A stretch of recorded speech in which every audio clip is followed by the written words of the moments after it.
Hermanos, muy buenas tardes. Les saluda su hermana Sandra Macetas. Primero para disculparme con ustedes por no haber enviado el devocional mucho antes, pero tuve bastantes contratiempos, hermanos. Me van a disculpar, por favor. Y bueno, vamos a empezar. El día de hoy nos toca Marcos, capítulo 12.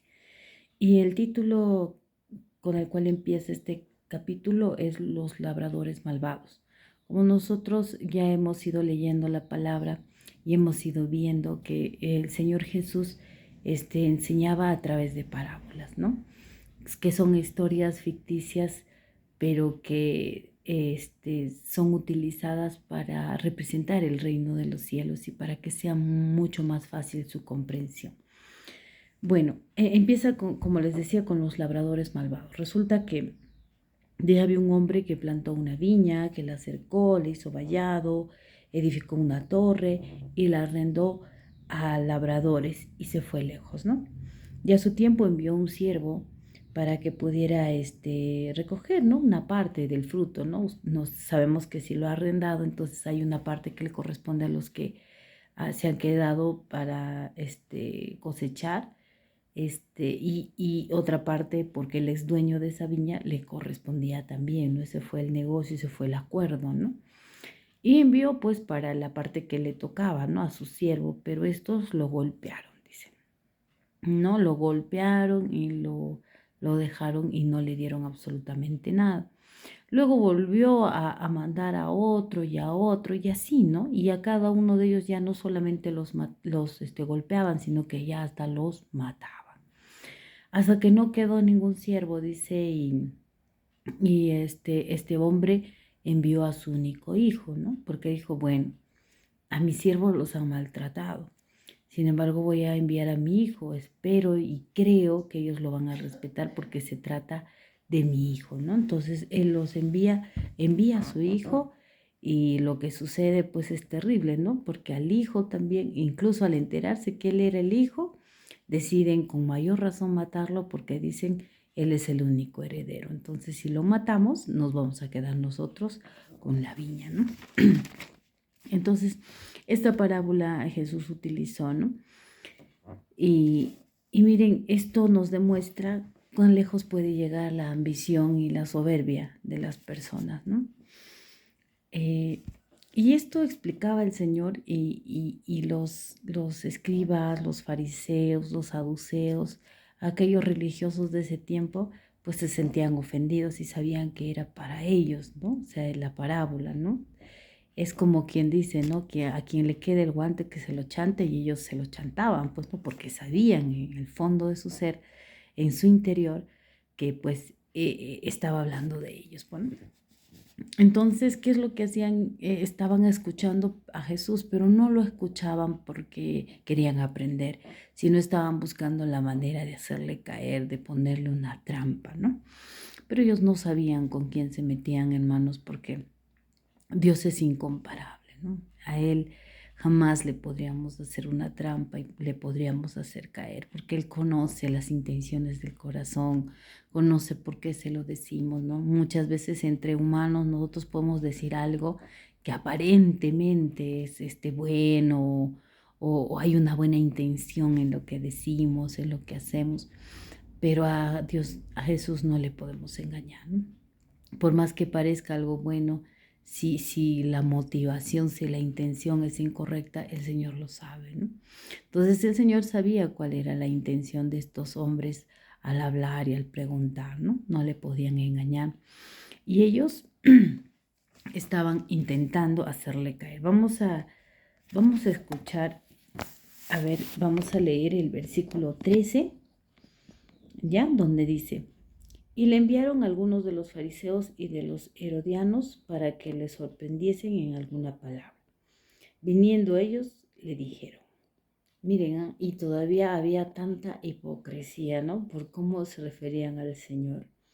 Le decían, ellos lo odiaban, aborrecían a Jesús, pero miren cómo ellos le hablan, ¿no? Maestro, sabemos que eres hombre veraz, ¿no?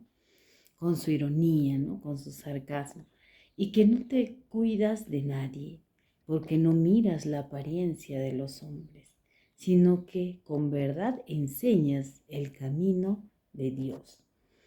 Y lo que le preguntan, después de haber dicho todo lo que ellos no creen, ¿no? ¿Es lícito dar tributo a César o no? ¿Daremos o no daremos? Miren lo que le preguntan, porque ellos querían hacerle una trampa donde pudieran ellos estar en contra, ¿no? En contra, en desobediencia al emperador, ¿no? ¿No? Para que tuvieran problemas, ¿no? O sea, para que Jesús tuviera problemas, ¿no? Entonces, eso es lo que le preocupa. Pero como la sabiduría de Dios es tan grande y es maravillosa, él les dice, ¿no? Mas él, percibiendo la hipocresía de ellos, dice la palabra, ¿no? Más bien, percibiendo la hipocresía de ellos, les dijo, ¿por qué me tentáis? Ya les pregunta eso, ¿no? Traed la moneda para que la vea, les dice, ¿no? Les pide una moneda. Ellos la trajeron y les dijo, ¿de quién es esta imagen y la inscripción? Ellos le dijeron, de César. Respondiendo Jesús les dijo, dad al César lo que es del César y a Dios lo que es de Dios. Y se maravillaron de él. Qué grandioso, hermanos. Y si nosotros analizamos esta parte, ¿qué es del César? ¿Y qué es de Dios? En la Biblia dice incluso que todo a la creación, todo, absolutamente todo le pertenece a Él, ¿no? Incluso el César, ¿no? Y todos los bienes y todo lo que existe en la tierra. Pero cómo Él respondió algo con tanta sabiduría que no pudieron hacerle caer, ¿no? Y fue tanta la sabiduría en lo que Él dijo que dice que se maravillaron de Él. O sea, lo que ellos querían utilizar para hacer quedar mal a Jesús terminaba haciendo algo que hacía ver a los demás lo maravilloso que era Jesús. Y ya, entonces vamos a seguir.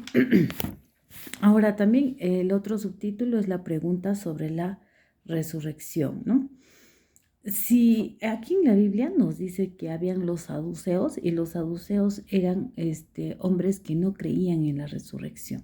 Sin embargo, como ya hemos visto que estaban intentando hacerle caer al Señor, hacerle una trampa, hacerle quedar mal, le preguntan, ¿no? Le preguntan al Señor y vamos a ver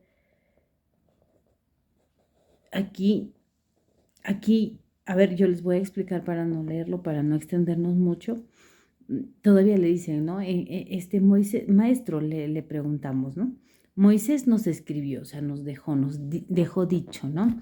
Que si, por ejemplo, una mujer quedaba viuda, es decir, su esposo moría y no había dejado descendencia, se podía casar con el hermano, ¿no? Y si este hermano también con este hermano no había tenido descendencia y se moría este hermano, la viuda podía casarse con el otro hermano. Y le dijo, en este caso son 7 hermanos, ¿no? Y los 7 mueren, ¿no? No dejando descendencia. Y finalmente también la mujer muere. Y le pregunta a Jesús, ¿de quién será la mujer, la esposa de estos 7? Si en la tierra se casó pues con estos 7, ¿no? ¿De quién es la esposa? Dice, en la resurrección, ¿no? Entonces ahí vemos cómo... o sea, ellos intentaban hacerle caer al Señor, porque ellos no creían en la resurrección y cómo hacían preguntas sobre la resurrección. Ven la hipocresía, la mala intención, ¿no? La mala entraña que ellos tenían, ¿no? Entonces, pero Jesús les responde, ¿no? Primero le dice, bueno, yo no soy Dios de muertos primero, ¿no? ¿No? Porque ellos pensaban ya, sino que todos vamos a resucitar, ¿no? Y segundo les dice, de nadie, porque en el cielo nadie está casado, no hay matrimonio, todos somos como los ángeles. Y sabemos cómo son los ángeles pues no tienen familia, no tienen hijos, son seres que están al servicio de Dios y que se dedican a adorarle, ¿no? Y a obedecerle, ¿no? Entonces, en el cielo ya no va a haber matrimonio, no es que somos una familia, no es que son tus hijos, no existe ya nada de eso. Todos venimos a ser hijos de Dios y estamos ahí para adorarle eternamente, ¿no? Entonces eso le explican a él y bueno, como vemos, nunca lograron hacer caer en la trampa a Jesús, ¿no? Y luego finalmente tenemos lo que es el mandamiento más grande, ya el gran mandamiento.